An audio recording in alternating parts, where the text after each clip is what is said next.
राजस्थान निकाय चुनाव के बाद अब राजस्थान में होने वाला है 4 सीटों पर उपचुनाव। जी दोस्तों, 4 विधानसभा सीटों पर उपचुनाव होने वाला है और ये उपचुनाव काफी महत्वपूर्ण बन चुका है क्योंकि अब उपचुनाव तय करेगा राजस्थान में क्या होगा। क्या कांग्रेस की सरकार बच पाएगी, यहाँ पर कुछ बड़ा होने वाला है। इस पर कुछ बड़े आंकड़े आपको देने वाले हैं क्योंकि राजस्थान में जिस प्रकार से यहाँ पर निकाय चुनाव के रिजल्ट सामने आए हैं, इसमें बीजेपी और कांग्रेस में कांटे की टक्कर देखने को मिली थी और 3035 वार्डों में से यहां पर कांग्रेस ने यहां पर 1197 वार्डों पर जीत हासिल की, जबकि बीजेपी भी पीछे नहीं रही और 1141 वार्डों पर बीजेपी ने भी जीत हासिल की। यानी हार और जीत के बीच यहां पर कह सकते हैं बीजेपी और कांग्रेस के लिए कम से कम यहां पर 40 से 50 वार्डों का ही अंतर देखने को मिला। लेकिन क्या ये अंतर आने वाले विधानसभा चुनाव में तय करेगा? लेकिन विधानसभा चुनाव में क्या होने वाला है, 4 सीटों पर उपचुनाव होने वाला है और उपचुनाव के क्या कुछ आंकड़े निकल कर आते हैं। क्या दोस्तों वसुंधरा आदि क्या कुछ कर पाएंगी?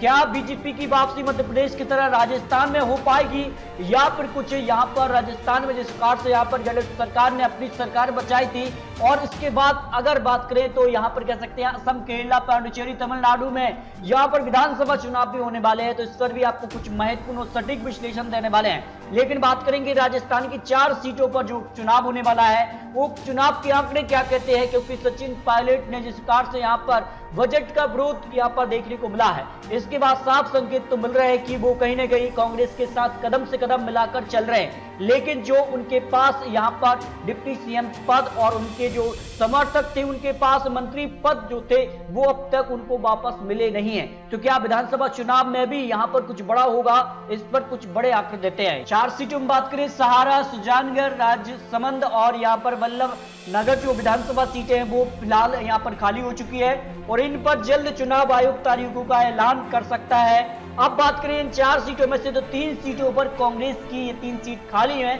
और 1 सीट यहाँ पर राजसमंद बीजेपी की खाली हुई है।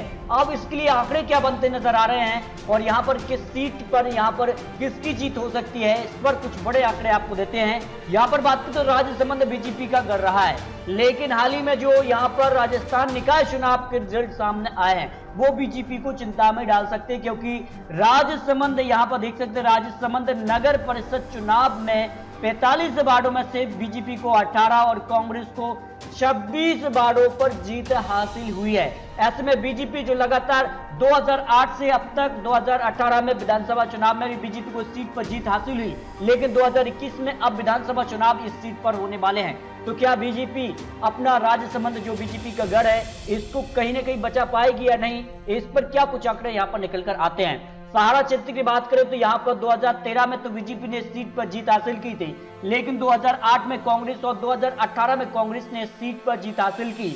लेकिन इसके बाद यहाँ पर सुजानगढ़ के लिए क्या कुछ आंकड़े हैं। सुजानगढ़ के आंकड़ों की बात करें तो 2008 में कांग्रेस ने और 2013 में यहाँ पर बीजेपी और 2018 में फिर यहाँ पर कांग्रेस ने जीत हासिल की। और यहाँ पर मास्टर बबन लाल जो कि कैबिनेट मंत्री थे और कैबिनेट मंत्री का उनके पास दर्जा था, इस कारण से जो जीत और हार का अंतर बीजेपी और कांग्रेस के बीच में था वो काफी था। यानी सुजानगढ़ यहाँ पर कांग्रेस के पक्ष में आसानी से जा सकती है। लेकिन इसके अलावा यहाँ पर बात करें 4थी विधानसभा सीट पर आंकड़े दिलचस्प बन सकते हैं, क्योंकि यहाँ पर त्रिकोणीय मुकाबला देखने को मिल रहा है। दोस्तों आंकड़ों के हिसाब से जो पुराने आंकड़े उसने अगर बात करें तो 2008 में यहाँ पर जो है सीट पर कांग्रेस ने जीत हासिल की थी, लेकिन 2013 में सीट पर निर्दलीय ने 2013 में सीट पर जीत हासिल की थी, ये बड़ा आंकड़ा था। और यहाँ पर बात करें तो 2018 में भी जो मुकाबला था वो भले ही कांग्रेस ने सीट पर जीत हासिल की, लेकिन यहाँ पर त्रिकोणीय मुकाबला देखने को मिला था।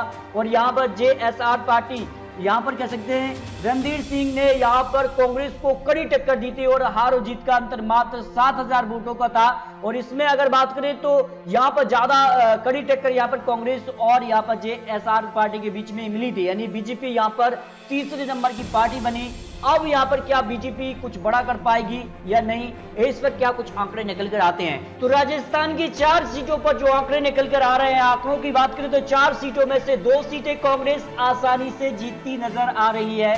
जो आंकड़े रहे हैं, जो इतिहास रहा है। और यहाँ पर बात करें तो उपचुनाव के आंकड़े, जो उपचुनाव में जो सत्ता पक्ष होता है उसको हमेशा फायदा मिलता है। ये हमने मध्य प्रदेश में भी देखा है। मध्य प्रदेश की 28 विधानसभा सीटों पर जो उपचुनाव था उसमें यहाँ पर बीजेपी को फायदा मिला था और 19 सीटों पर बीजेपी ने जीत हासिल की।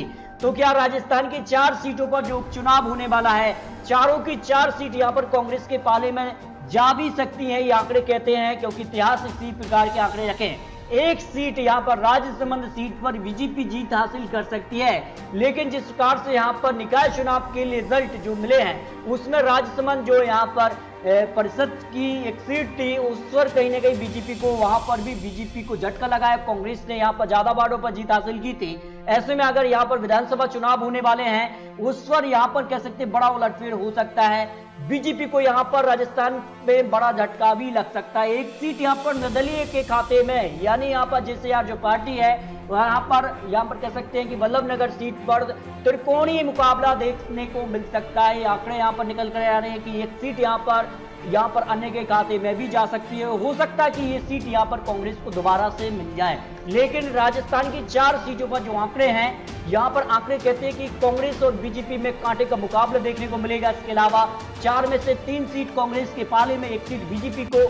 और यहाँ पर बीजेपी अगर बड़ा पैंतरा खिलती है तो फिर बीजेपी अगर 4 सीट यहाँ पर निकालती है तो राजस्थान में बड़ा उलटफेर होने की संभावना है। मध्य प्रदेश की तर्ज पर राजस्थान में क्या बीजेपी 2021 में अपनी सरकार बना पाएगी, इस पर अपनी राय कमेंट बॉक्स में रख सकते हैं। आखिर सचिन पायलट किस प्रकार की रणनीति करते हैं ये आने वाले समय में जानकारी आपको देंगे। तो दोस्तों, इसी प्रकार की और लेटेस्ट महत्वपूर्ण जानकारी पाने के लिए अभी चैनल को सब्सक्राइब कीजिए। मिलते हैं और जानकारी के साथ, तब तक के लिए जय हिंद, जय भारत।